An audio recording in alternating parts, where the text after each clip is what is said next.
ओम हरि ओम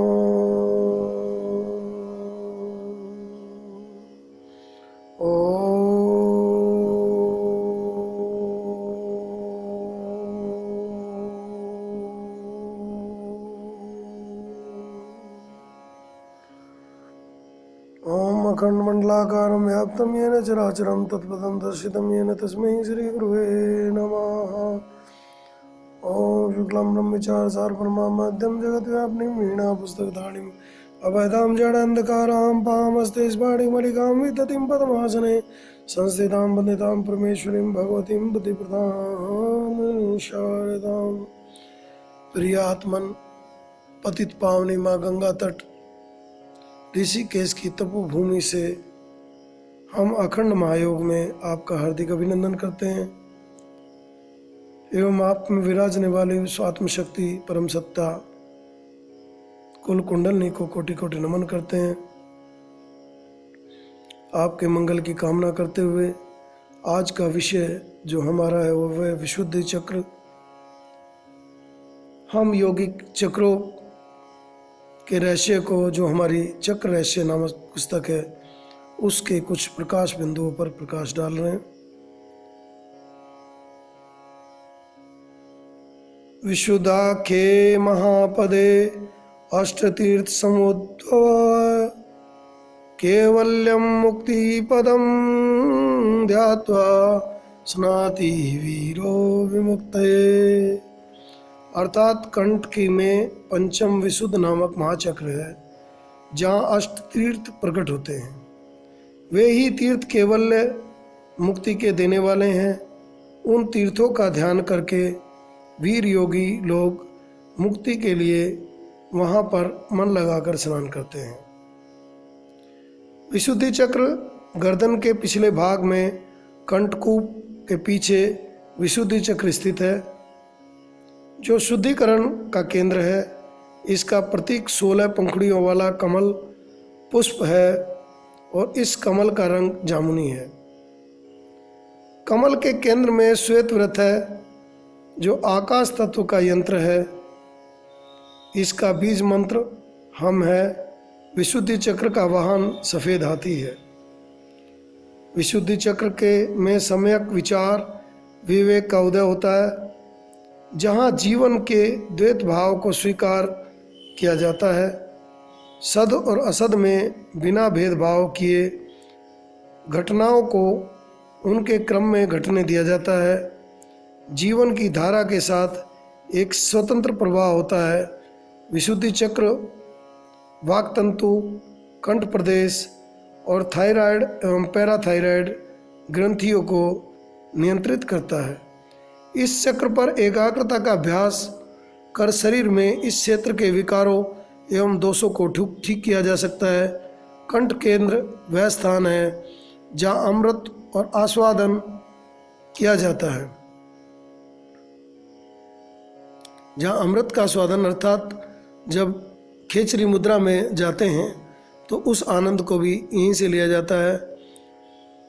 यह अमृत एवं मधुर रस जो बिंदु चक्र में उत्पन्न होकर विशुद्धि में आता है, जहाँ उसे परिशोधित एवं परिकृत कर संपूर्ण शरीर में उपयोग हेतु प्रेषित किया जाता है। इस केंद्र पर एकाग्रता के लिए एक बड़ी सफ़ेद अमृत की बूंद का मानस दर्शन करें। अनुभव करें कि यह शीतल मधुर अमृत बूंदें विशुद्धि में टपक रही हैं, जो आनंद में मादक उन्माद प्रदान कर रही हैं। यह चक्र अनंत शक्तियों से परिपूर्ण है। महर्षियों और योगीजनों ने इस चक्र को बहुत ही अद्भुत और शक्तिशाली माना है। इस चक्र पर साधना करने से योगी साधक में विभिन्न प्रकार की शक्तियाँ उत्पन्न होने लगती हैं और उसे प्रकृति के अनंत रहस्यों का ज्ञान होने लगता है। कई नए उद्रलोक के संबंध में साधक का ज्ञानवर्धन होता है। कुंडली जागरण करने वाले योगियों महात्माओं आदि का कथन है कि विशुद्ध चक्र की साधना से एक दो नहीं बल्कि 16 प्रकार के योग साधना शक्ति आ जाती है। विशुद्ध चक्र पर ध्यान केंद्रित करने से मन आकाश की भांति विशुद्ध हो जाता है, इसलिए इसे विशुद्ध चक्र कहते हैं। त्रिकाल दर्शन की सिद्धि व शक्ति इसी चक्र की साधना से संभव हो पाती है। यह शरीर का मर्मस्थल है। इसका साधक महाज्ञानी, निर्विकार, शांत चित्त, शोक संताप से रहीन तथा दीर्घजीवी होता है। मेरुदंड की सीमा इस चक्र पर आकर समाप्त हो जाती है। श्री यंत्र की साधना इसी विशुद्ध चक्र के अंतर्गत आती है। अनाहत चक्र से ऊपर इस विशुद्ध चक्र पर पहुंचने के लिए साधक को बहुत बल और साधना का उपयोग करना पड़ता है। विशुद्ध चक्र से संबंधित कुछ जो तथ्य हैं वो हम आपको बताते हैं। चक्र का यौगिक नाम है विशुद्धि योग चक्र। चक्र का अंग्रेजी नाम है कैरोटिड प्लेक्सस। चक्र का स्थान है कंठ प्रदेश और इसके समीप ब्रह्म ग्रंथि है। वामकेश्वर तंत्र में ऐसा उल्लेख किया गया है कि कुंडली साधना की दृष्टि से यह स्थान बहुत महत्वपूर्ण माना गया है। लोक है जन, कर्मेंद्रियाँ, वाणी, ज्ञानेंद्रियाँ, कर्ण, कान, दल, षोडश तत्व, आकाश, पंच महाभूतों में यह चक्र आकाश तत्व का मुख्य स्थान है। आकाश की तन्मात्रा शब्द इसका प्रधान गुण है। उपनिषद ने ब्रह्म को आकाश स्वरूप कहा गया है। जो आकाश तत्व अणुविहीन, अनंत, सर्वव्यापक, विराट, निर्विकार, शुद्ध, विभु और शून्य है। ईश्वर के गुणों में से अधिकांश गुण आकाश में उपस्थित है, अतः उसे आत्म स्वरूप या आत्म परमात्मा स्वरूप कहा जाता है। वह अनादि और अनंत है और करता है, भाव से मुक्त, निष्क्रिय, स्थिर एवं साक्षी मात्र है तथा स्पर्श रूप, गंध व निराकार आदि ज्ञान का सर्वथा परे है। गुण शब्द तत्रूप, गोलाकार, गोल व रंगहीन है। ऊपर की ओर गति करने वाले उदान वायु का यह मुख्य स्थान है। यंत्र श्रावी, वृत्ताकार, नाना प्रकार के चित्र विचित्र वर्णों वाला है और यंत्र कमल 16 पंखुड़ियों दलों से युक्त धूम्र धुंधले प्रकाश से प्रकाशित है। पूर्ण चंद्र के समान गोलाकार आकाश मंडल की भांति है। वर्ण इसका हल्का नीला धूम्र। दलों के अक्षर अम, आ, इंग, ई, ओम, ओम, रंग, रंग, लम, लम, एंग, एंग, ओंग, ओंग, अंग, आह।